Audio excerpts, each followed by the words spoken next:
मोरध्वज नाम के एक राजा थे, बड़े अच्छे राजा थे।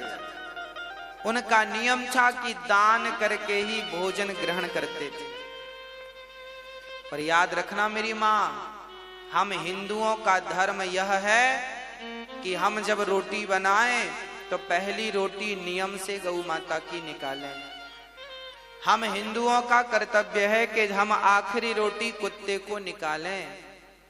हमारा कर्तव्य है कि हम अपने घर से एक थाली भोजन दीन दुखी और गरीबों को खिलाएं। पहले जब हम भोजन करते थे हमारे भारत में, तो हमारे बाप दादा बाहर निकलकर देखा करते थे कि हमारे द्वार पर कोई बैठा तो नहीं है।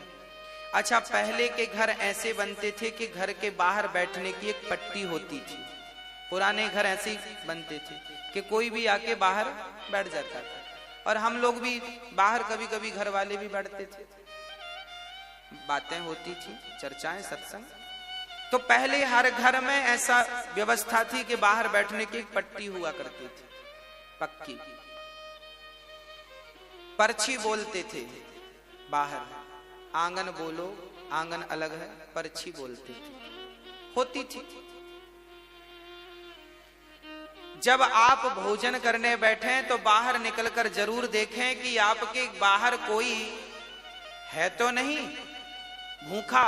ऐसा तो नहीं कि आप अंदर भोजन कर रहे हैं और बाहर कोई आपके घर पे ही भूखा बैठा है। आपके द्वार पर कोई भूखा बैठा है, उसके पेट भरने की जिम्मेदारी आपकी है। ये हमारे भारत का धर्म है, हमारा धर्म है, हमारे वेद यही सिखाते हैं। इसलिए अपनी एक थाली आप कभी जाया करो गरीबों के बीच में। इसलिए यहां अन्न क्षेत्र बंटता है कि एक थाली आप किसी को, बाहर आपके कोई मिले ना मिले, एक एक थाली करते करते आपके 365 दिन में आपकी 365 थालियां हो गई।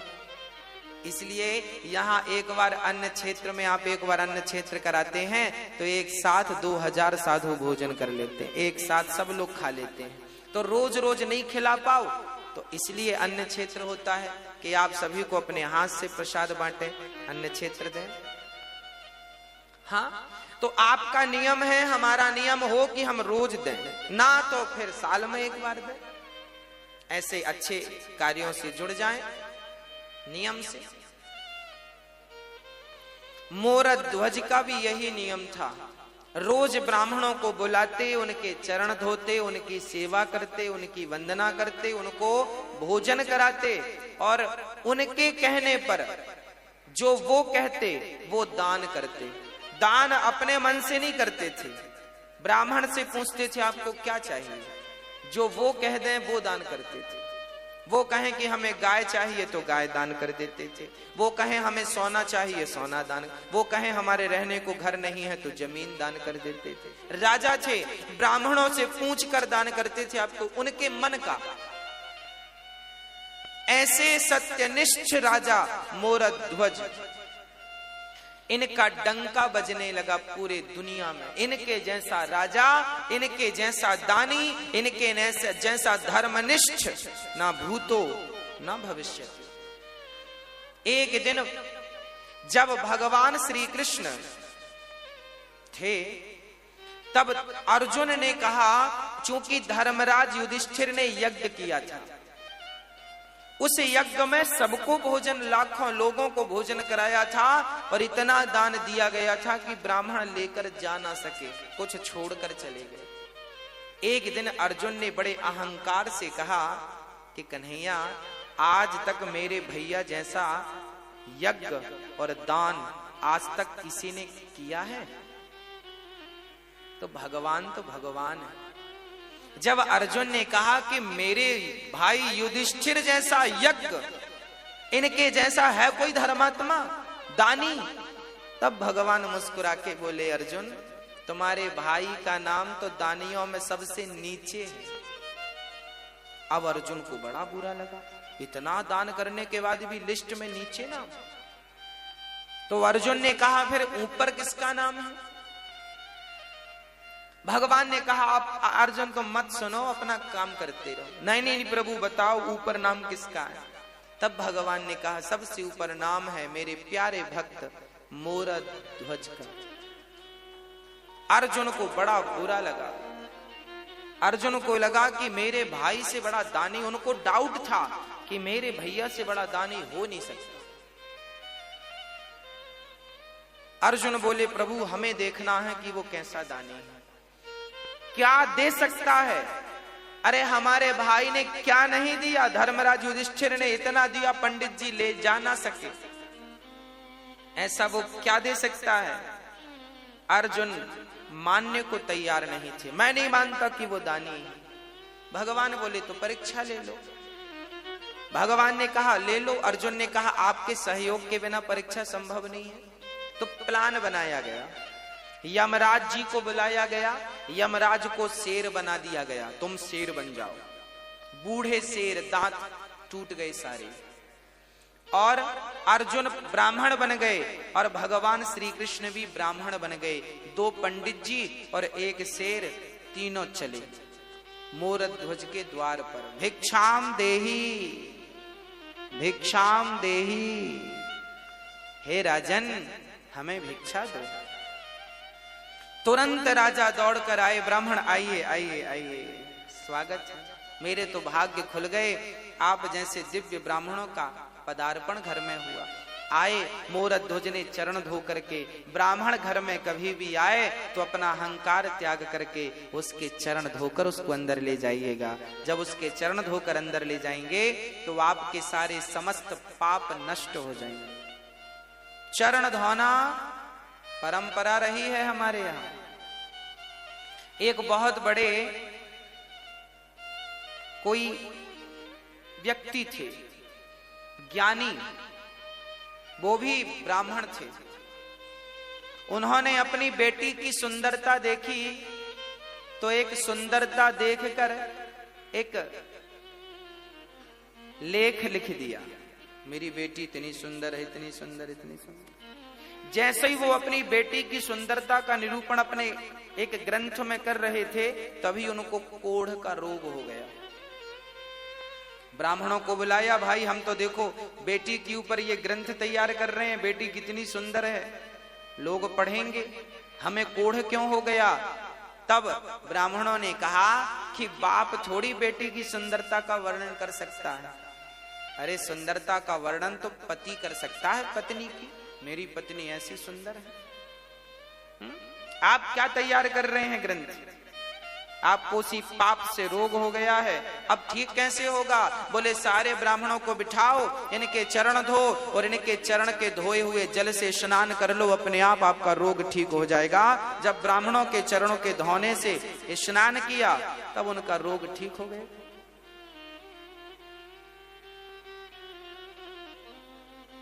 भगवान श्री कृष्ण भी सुदामा जैसे ब्राह्मणों के चरण धोए कि नहीं, हाँ या ना। वो तो भगवान थे ना, भगवान को क्या जरूरत थी ब्राह्मण के चरण धोने की। अरे ब्राह्मण तो खुद पांव पड़ते हैं भगवान के, ब्राह्मण तो खुद भगवान के चरणों की धूल मस्तक पर रमाते हैं, ब्राह्मण तो खुद अपने आंसू बहाते हैं भगवान को पाने के लिए। उस परमात्मा के लिए हम रोते हैं और वो हमारे चरण क्यों धोएगा। क्योंकि भगवान कहते हैं अतिथि देवो, यदि मैं ही इस मर्यादा का पालन नहीं करूंगा कौन करेगा। इसलिए भगवान ने ब्राह्मण सुदामा के चरण खुद धोए हैं और फिर उन्हें भोजन कराया है। आपके घर कभी ब्राह्मणों को बुलाना भोजन पर तो सबसे पहले उनके चरण धोना और चरण धोकर ही उन्हें भोजन पर बिठाना, भोजन कराना। आजकल तो 13ही बरसी में भी लोग पांव नहीं धुलते। आप अपने माता पिता की 13ही करते हो ना, बरसी करते हो ना, तो आज के बच्चे तो इतने एडवांस हैं, वो पांव धुले क्यों, क्योंकि वो तो बड़े साहब हैं, पांव धुलने में शर्म आएगी, काहे धुलेंगे पांव। अरे भैया, ब्राह्मणों के चरण को जब आप धुलते हैं तो तो ब्राह्मणों के चरणों को धुलने में जितना पानी खर्च होता है वही पानी तुम्हारे पूर्वजों को पानी प्राप्त होता है पीने के लिए रास्ते में। मैं मरूंगा तो मैं भी वही पानी पीऊंगा जो मैंने ब्राह्मणों के चरणों को धो करके बहाया है, वही पानी मुझे पीने को मिलेगा। आप भी मरेंगे तो आप भी प्यासे मर जाएंगे यदि कभी ब्राह्मणों के चरण नहीं धोए तो। जीवन में जलदान करना चाहिए, जो जलदान करते हैं वो पानी मिलता है आपको। और यदि जलदान नहीं कर पाए तो फिर चरण धो ब्राह्मणों के। इसलिए तेरही में चरण धोए जाते हैं। ब्राह्मण 13 ब्राह्मण के चरण धोकर बिठाया जाता ना प्रसादी के लिए। अब ये परंपराएं बंद हो गई हैं, लगभग सब मॉडल हो गए हैं, सब बड़े बन गए हैं, छोटा कोई बनना नहीं चाहता आजकल। आज एक बार कोई व्यक्ति बड़ा हो जाए उसके बाद छोटा नहीं बनना चाहता। वो कहता मैं तो खुद बड़ा हूं। गलत बात है। बड़ा वो नहीं है जो अपने आप को बड़ा बनाए और समझे, बड़ा वो है जो अपने आप को बिल्कुल मसक समान रूप कपिधरी अति लघु रूप पवन सुतलीना। हनुमान जी लंका गए, बड़े बनकर नहीं गए, छोटे बनकर गए। इसलिए ब्राह्मणों के चरणों से प्रीति हो, माता पिता के चरणों से प्रीति हो, माता पिता के चरणों को धोया करो। चलो ब्राह्मणों के चरणों को नहीं धोते हो कोई बात नहीं, माँ के चरणों को धोगे तो उनका जो जल बचेगा वो भी तुम्हें मरने के बाद पानी के रूप में प्राप्त होगा, वही मिलेगा। और नहाने में तुमने जो 20 बाल्टी बहाए हैं ना उसका रत्ती भर मिलने वाला नहीं है।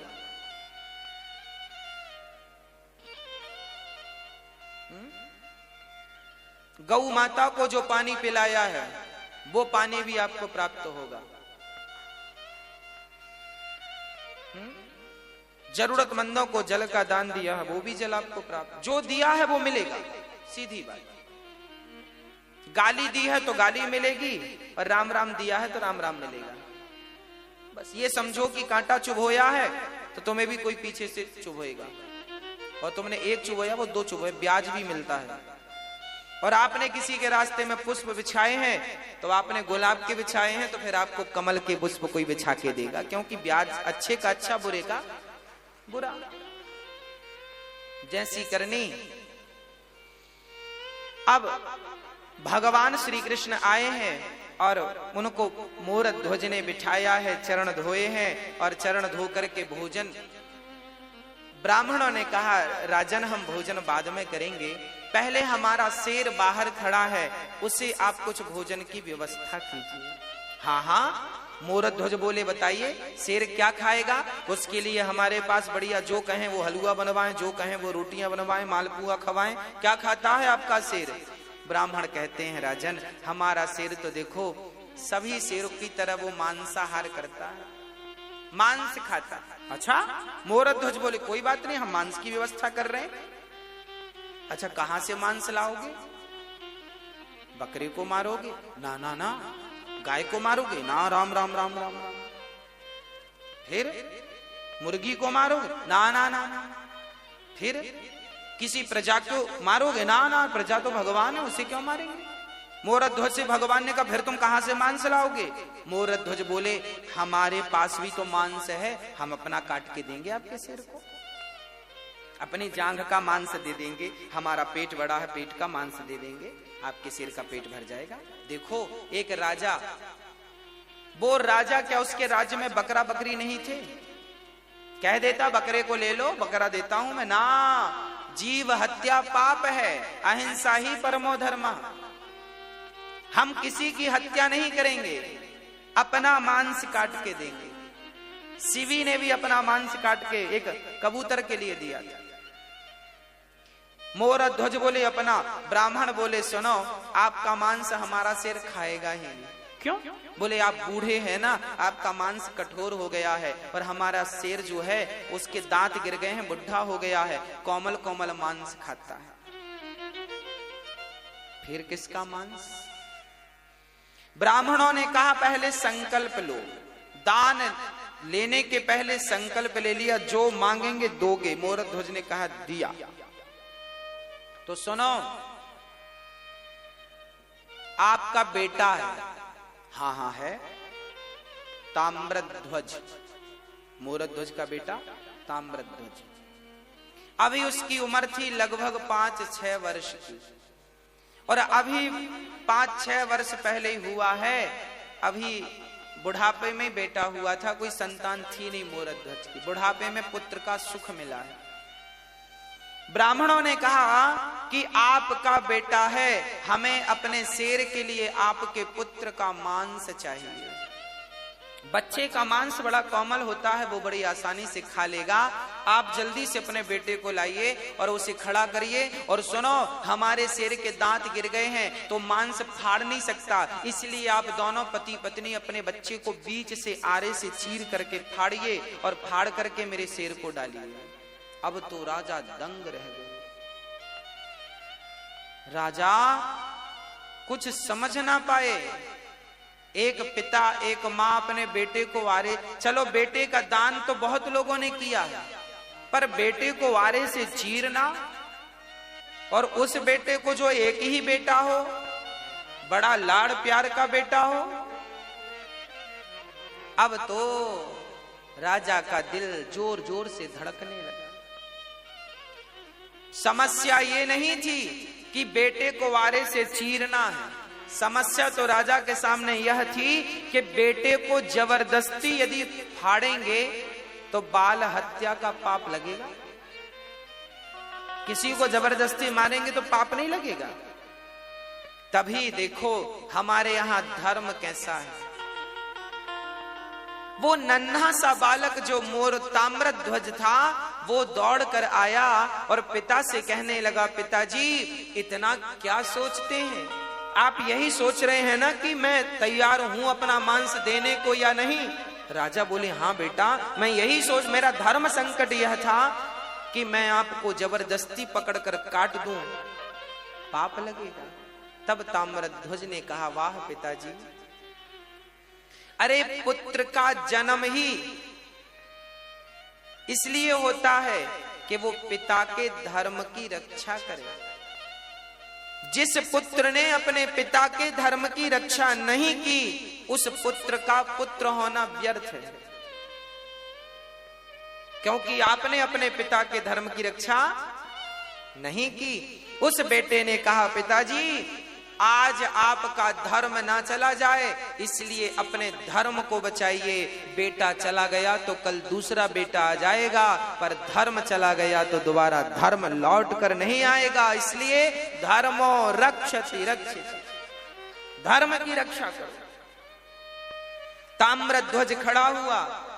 राजा ने आरा लकड़ी चीरने का आरा पकड़ा, पर रानी मां उसे तैयार करना बड़ा कठिन है। जब राजा ने कहा कि हमने ब्राह्मणों को वचन दिया है कि अपने पुत्र का मांस शेर को खिलाएंगे, पत्नी से कहा, क्या तुम इस धर्म में मेरा सपोर्ट करोगी? अच्छा, वो भी कह देती कि मेरा बेटा है, आपकी बस थोड़ी है। वो कहती मेरा भी अधिकार है, मैं नहीं मरने दूंगी इसे, तो भी धर्म का। फिर भी राजा अपने वचन को पूरा नहीं कर सकते थे। पर देखिएगा, तब का पति, तब की पत्नी और तब के पुत्र कैसे हुआ करते थे। पत्नी ने कहा, स्वामी जी आप अपने धर्म की रक्षा कीजिए, मेरे तो वैसे 100 बेटे आपके धर्म के लिए बलिदान हैं, कुर्बान हैं। आपके धर्म के लिए यदि मैं मेरे पुत्र का, मेरे ममत्व का बलिदान देना पड़े तो मैं अपने ममत्व का बलिदान दे दूंगी। खड़ा कर दिया बेटे को, बेटे की मर्जी से, और आरा रखा गया। आरा चीर करके अब आरा सिर पे रखा, और जैसे ही आरा चलाने लगे, उस नन्हे से बच्चे ने कहा, पिताजी एक पल के लिए रुक जाइए। मां रुक जाइए। अंदर से गया और रुई लेकर के, रुई कान में लगा दी मां के पिता के कान में। मां ने कहा, बेटा ये कान में तुमने रुई क्यों लगा दी? पिता ने कहा, बेटा ये मेरे कान में रुई क्यों लगाई? तब उस नन्हे से ताम्रध्वज ने कहा, पिताजी, माँ जी, जब आप आरा चलाओगी ना तो हो सकता है मैं दर्द के मारे चीखूं, हो सकता है मैं चिल्लाऊं, पर माँ मैं कितना भी चीखूं, मैं कितना भी चिल्लाऊं, मैं चाहता हूं कि मेरी चीख आपके कान तक ना जाए, इसलिए मैंने रुई लगा दी, क्योंकि कान तक मेरी चीख चली गई तो आप आरा चलाना रोक दोगे, और आरा चलाना रुक गया तो आपका धर्म ही संकट में पड़ जाएगा। और मैं नहीं चाहता कि मेरी कोई चीख आपके धर्म पर कोई बाधा बने, रुकना नहीं चाहिए आरा।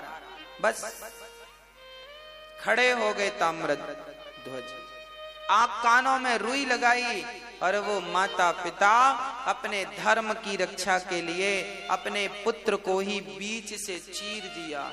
देखते देखते खून की पिचकारियां निकलने लगी, कभी वो माँ के मुंह को भिगाए तो कभी पिता के मुंह को भिगाए, और वो पिचकारियां निकलती जा रही हैं और आरा चलता जा रहा है।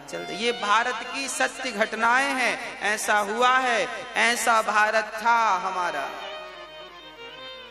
दर्शन करो इस भारत का, ऐसा भारत कि धर्म के लिए पुत्र तैयार हो गया, और धर्म के लिए माँ बाप ने बच्चे को आरे से, चूंकि वचन दे दिया था कि मैं आपको, आपके शेर को मांस दूंगा, 2 भागों में काट दिया। अब रानी रोने लगी, अब बच्चे को जब देखा तो रोने लगी। ब्राह्मणों ने कहा खबरदार, यदि आप रोए तो हमारा शेर मांस खाएगा नहीं, चला जाएगा भूखा, आपको रोना नहीं है। अब देखो, माँ ने बेटे को आरे से चीरा है, बेटा मर गया है, पर शर्त यह है कि इसके मरने पर रोना नहीं।